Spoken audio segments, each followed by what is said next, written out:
I'm Chuck Borghese. I am a professor at the Scripps School of Journalism, and I teach in the strategic communication track. Believe it or not, I came to school here, and I wanted to be a journalist, like most of us who come to this to our school. But I discovered as I got here that I really had a love of storytelling, and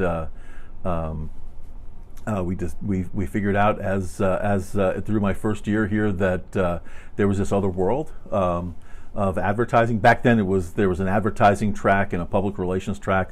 We've combined them into strategic communication because that's really where the business is. The business uses all of those tools to accomplish things for clients. But I went from the news and information to advertising, and left here as a copywriter.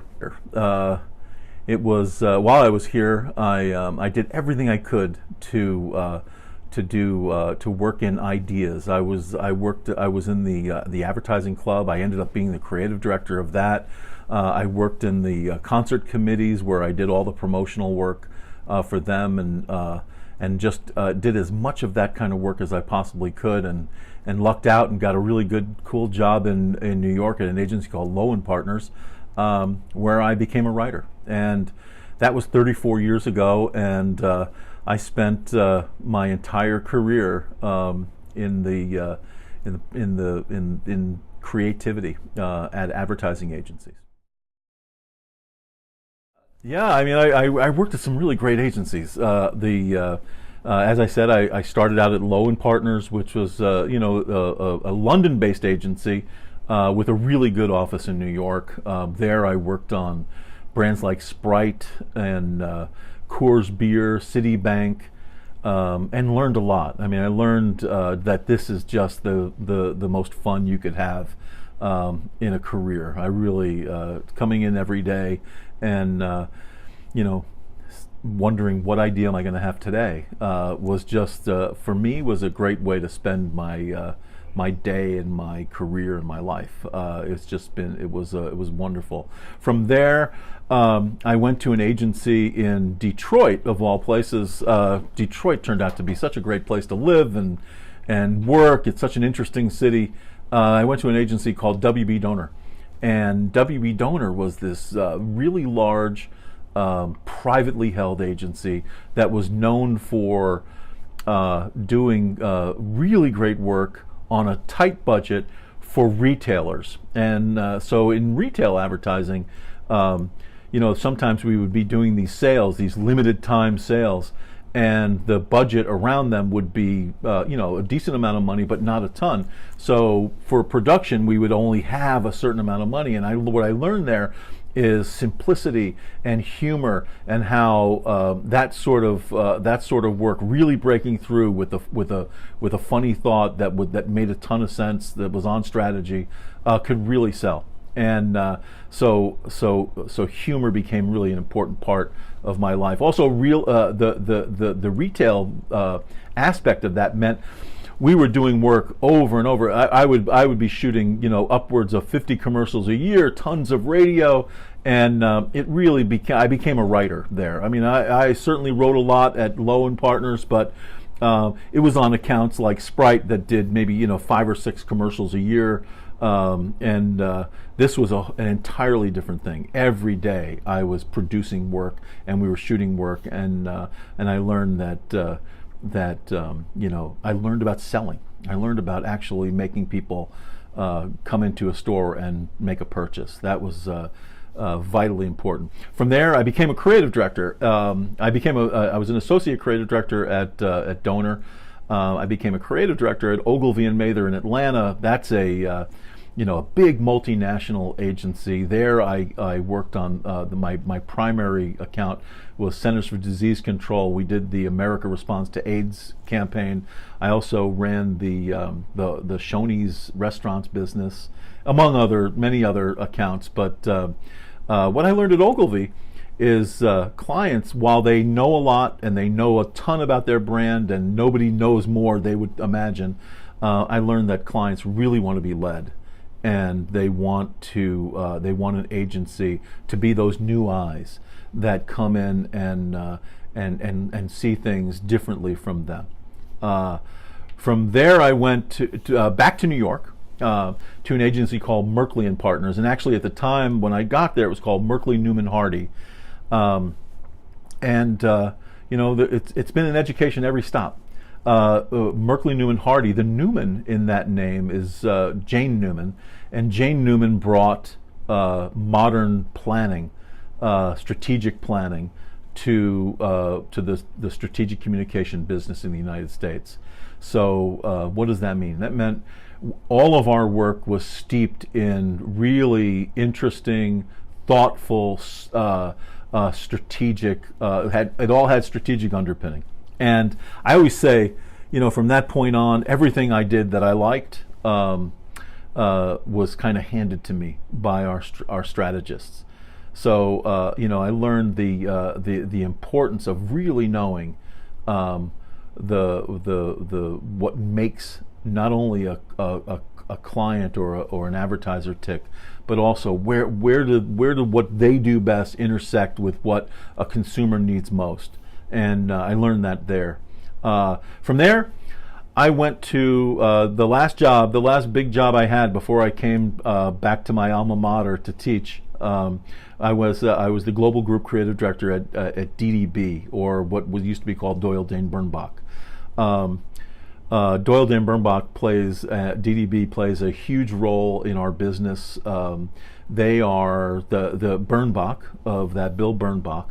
The first creative director of the agency, sort of is the father of modern day creativity or authenticity. That for me is there was a point there in the mid to late 60s where advertising went from being sort of authoritative, where they told you what to think and they told you what to believe and what to buy, and didn't really involve you in the conversation, to authenticity. And where the assumption was that the consumer had a point of view, and that point of view was important, and insight into that point of view meant everything. So if you ever want to, do a little looking into Doyle Dane Bernbach, or that moment in advertising where everything became authentic, at least when it's done well. I would suggest, for me, there's a movie, you can get it on iTunes. It's called Art and Copy, and that kind of it in many ways gets to the moment that it all changed.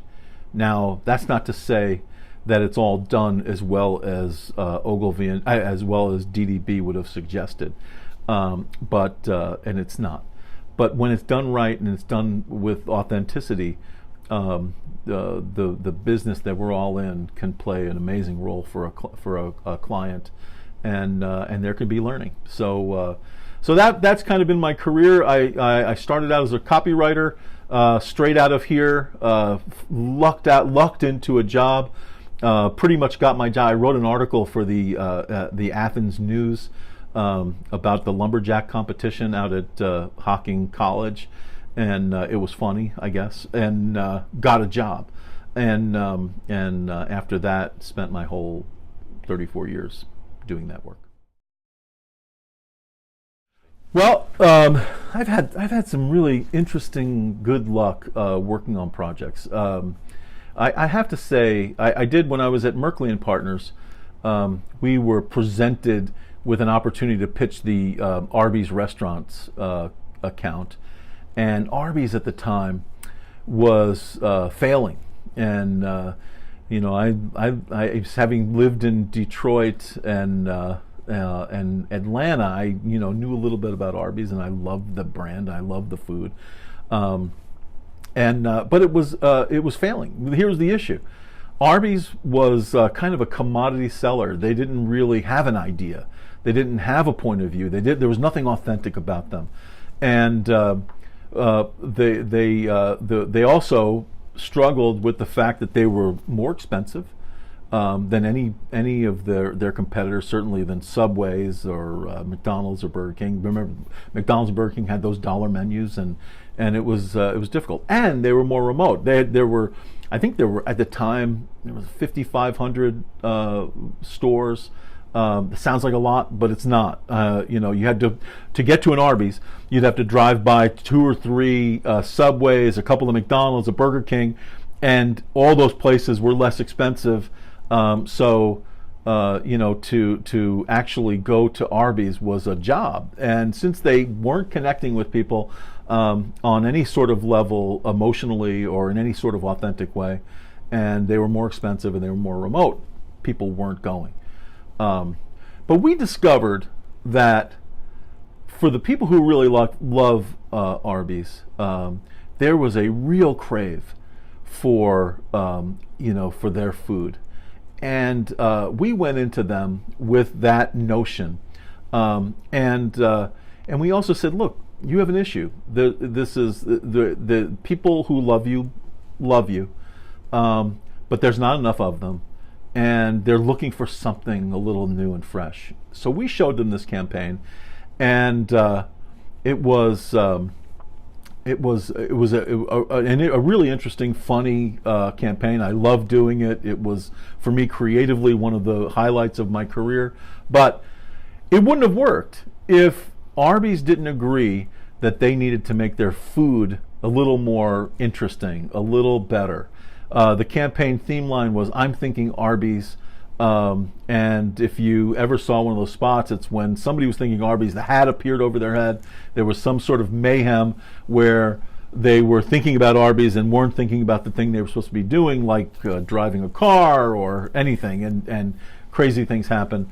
But what was most important, what I'm most proud of, is I was put into the committee that, and it was hard work. I had to test the food. I had to taste the food. But the issue was, does this food live up to your campaign?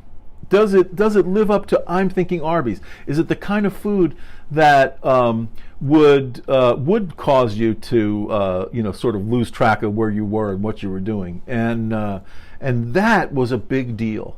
That meant they wanted to be authentic. They wanted to connect with people on the level that they needed to connect on, and they were willing to alter their menu in order to get to that level. And I'm really proud of that work, and but I'm most proud that client saw a need to change and to do something a little different and a little better. That was our mantra: something different, something better. And I got to sit in on that. So that's kind of for me. They went from just having sale pricing and limited time offers and not really meaning anything to people, to being this great sort of like at lunchtime, it's like that call, like I'm thinking Arby's, and really had to mean something. And in order for that to really, for the campaign to not just be a typical advertising campaign that doesn't mean a lot, they had to fix their product, and they did that, and I'm really glad they did. Well, it's an amazing field to go into. I mean, besides the fact that it's fun, and I don't know about other jobs, but I was in it for 34 years. I'm still in it. I mean, I'm still doing a ton of work. I still love what I do. I love the work, and I love teaching it because I love talking about it. But it was that's okay. It was always a really interesting job, and it never felt like a job.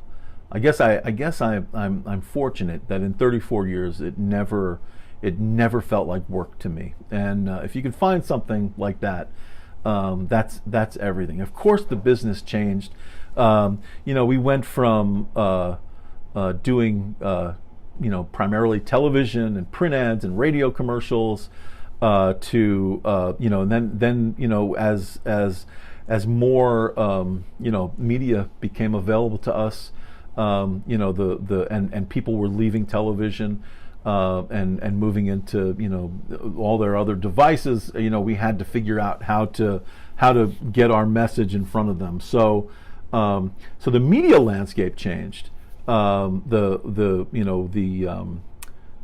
conversation changed in ways, but really, people always ask me, how did marketing communication change? And the answer is really it hasn't. It's still about that one-to-one connection with people. It's still about authenticity, I believe. It's still about connecting with somebody, having a really key insight into what makes somebody tick.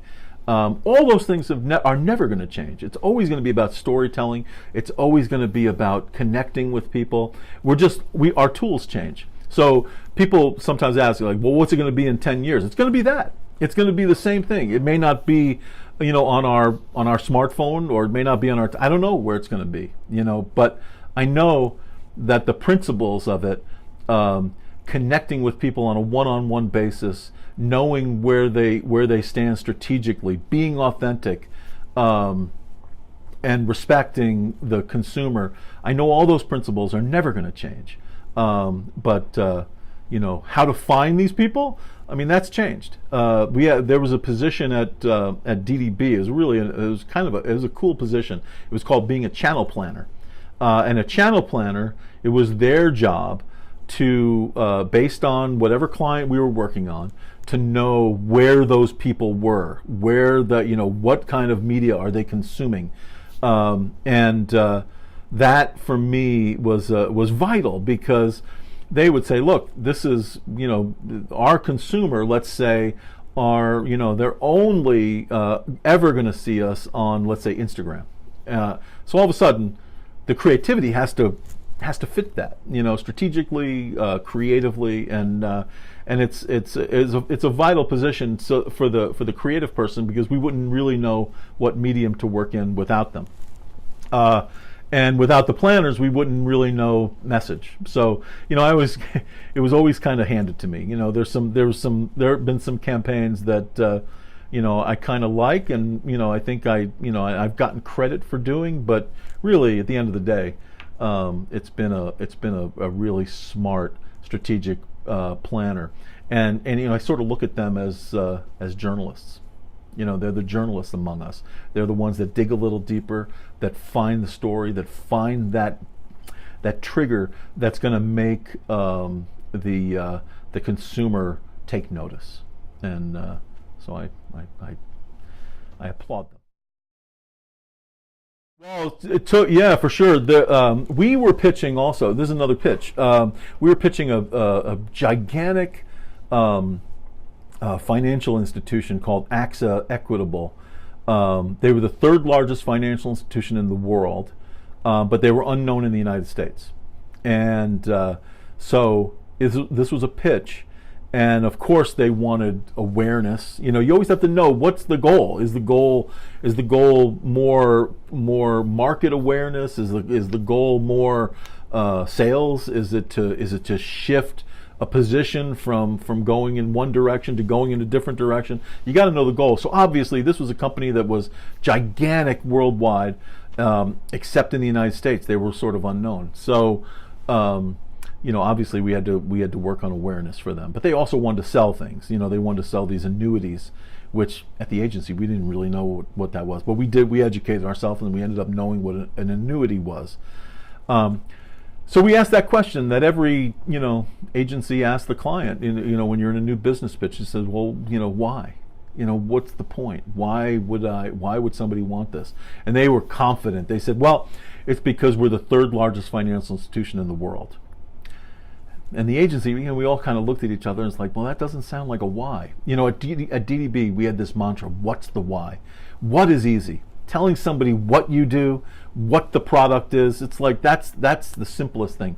But the why, the what animates somebody, what their purpose is, like what's the purpose of a client, that's difficult, and that's where strategic planning comes in. So they thought their why was that they were big. And we were not sure, but we really wanted to win this business. And So we went and did campaigns, and we did a bunch of work. And a lot of times in these new business pitches, you go show a focus group your work, because what you want is some focus groups to say that's a good idea, and then we get to show the work to the client, and then we get to show what some people thought, and it's good. But we were getting none of that. Nobody thought it was a good idea. Nobody was engaging. Everybody was just being quiet about the work, and we were kind of freaking out. So we said we got to do some journalism here. We got to dig a little deeper and maybe go upstream a little bit and find out what's going on. So we did, and we talked to tons and tons and tons of people. And the one thing we discovered, even people with a fair amount of money to invest, we found out that they were not interested at all. In fact, they were repelled by the notion of their long-term finances. And of course, that made this doubly hard, but it was also really interesting. It's like, well, why? What's the purpose of that? What's the reason? Why are you so unsure of yourself or unsteady on this issue? And they were all just really afraid of dropping some money into an investment and failing. And they didn't feel up to. They didn't trust people. They didn't trust themselves mostly, and. So this campaign of, we showed beautiful, global reach and all this stuff. It was gorgeous. We showed gorgeous work, but didn't make any sense. We discovered it's because one person said to us, I'd rather have root canal than deal with my long-term finances. And what we discovered is all people wanted was peace of mind. Peace of mind. And that was discovered by one of our planners. And that same planner, Sarah Bamber, she's my hero, discovered and figured out that if you really look into this annuity and you really look to see what it really is, it's this guaranteed, it's a financial instrument that pays you for your entire life in a guaranteed way. So we shifted the way we describe this thing to guaranteed income for life. And once we got there, we did a bunch of campaigns, but the campaign that sold was this 800-pound gorilla in the room that was scary and you never wanted to deal with it. But this one was really nice and easy to deal with, and all I wanted to do was help. And we went from this thing that was supposed to be about this big company, global company, to this company that got you, that had empathy for you, that understood that you were afraid of your long-term finances and was here to help. And in that first year, we went to 40% awareness. They sold they sold a bunch of annuities, and they were really psyched. And it was all because we did a little journalism. We did the digging. We did the investigative reporting, and that's how it's done. That's how this work is done. A lot of people ask me, so how do you have an idea? I teach a creative concept class. I also teach the capstone class. This is a little advertising. It's like the sort of the cheeky short answer is I don't know. But that's not 100. It's a little true, but it's not 100% true. What's 100% true, I believe, is we have ideas. We don't make them up, and they come from our life experience. And I know that because I can look back at just about every idea. I had one idea for Amnesty International. It was a really cool spot. It won some awards, but I dreamt it. So it wasn't from my life experience, maybe somewhere in there, but it was so bizarre. Hopefully, I'm glad it wasn't a life experience. But I can look at everything that I've done and everything that all these teams that have worked for me over the course of my career that have come in and showed me work. Like, we could always look back to the thing, the film, the piece of music, the inspirational photography, just the conversation with a friend, all these things that make up who you are. When you start really paying attention to that and really accessing that, that's where my ideas come from. I know that that's where all ideas come from. They come from our experience, and it's kind of a once you start really paying attention to that, it's kind of a cool thing, where you can see. I had this one. I had a team come in to show me. I worked on Mercedes-Benz at Merkley and Partners, and they came in and they showed me this spot. It was for the fact that Mercedes-Benz has this really cool stability in their suspension system, and they wanted to do this spot where when you move chickens around, their head stays still. Their body moves, but their head stays. I can't do it, but and it was like, well, I mean, it's fun. I mean, yeah. Where did this come from? And then they showed me this video that they saw on YouTube where some guy bought his dad a chicken, and lo and behold, if you move the chicken around, the head stays still. So you'll be moving the chicken and the head is perfectly still. And it was like, wow, that was really cool. And then the Mercedes-Benz did this commercial that was like, wow, it's so cool. And it made the point. It's like, if you're still in the car, it doesn't matter. The wheels could be bouncing around.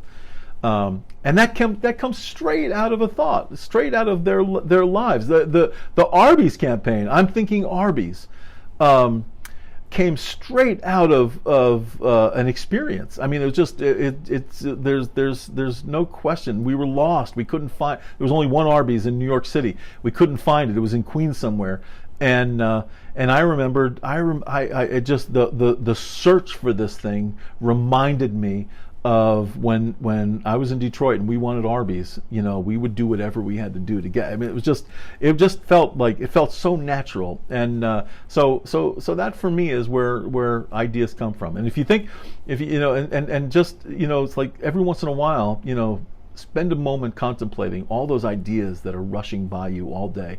Somebody said once that we have 50,000 ideas a day. And if you think that that's not true, or if you think that ideas aren't, sort of like the CNN ticker along the bottom of the screen, if you think that that's not true, I heard somebody say it was like somebody once said it's just like that. It's just like the constant information passing, and it's the kind of thing you can't stop. You can never stop that. It's always there. It's always happening. So I pay attention to that. Well, I would say go into strategic communication, but it's to do what I did. It's like it's way harder to get a creative job now than it was when I got one. It was just they didn't have all these portfolio schools, and they didn't they took chances on people who could write. But to do what I do, you got to start out in the creative concept class, another ad.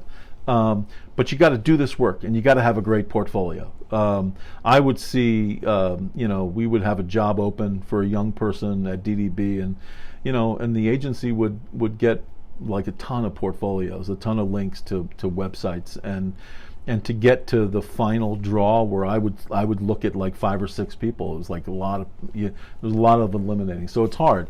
What my suggestion is to start early, start a portfolio early. You can come up to my office, 209 Schoonover, to talk about this. It's a great life. It's a great job, but getting into it is kind of difficult. I think we have a lot of we as a school we sort of cover the whole gamut of the business. We teach strategy, we teach management, we teach media, we teach creativity, public relations. So we're really covering it well, and there's lots of types of jobs to go into.